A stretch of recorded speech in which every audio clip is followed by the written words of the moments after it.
Price Lord. இன்றைய கர்த்தருடைய வார்த்தை 1 நாளாகமத்தின் புஸ்தகம் 29வது அதிகாரம் 12வது வசனம்.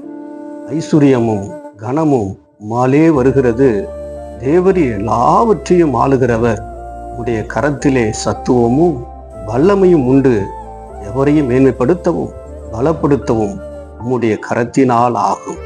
எனக்கு அன்புக்குரியவர்களே, ஐஸ்வர்யமும் கனமும் கர்த்தராலே உங்களுக்கு வரும். கட்டாயமான ஒரு நன்மை, நிறைவான ஆசீர்வாதங்கள் கர்த்தராலே உங்களுக்கு வரும். ஒருவேளை மனிதர்களால் நீங்கள் கனவீனப்படுத்தப்பட்டிருக்கலாம், அவமானப்படுத்தப்பட்டிருக்கலாம். எந்த இடத்துல தலைகுனிந்தீர்களோ, கனவீனம் அடைந்தீர்களோ, அதே இடத்திலே கர்த்தர் உங்களுக்கு கனத்தை கொடுத்து மேன்மைப்படுத்துவார்.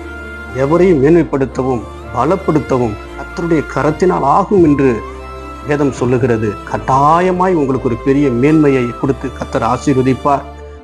கனமும் மேன்மையும் கர்த்தராலே உங்களுக்கு வரும். ஐஸ்வர்யமும் கனமும் கர்த்தராலே உங்களுக்கு வரும். God bless you.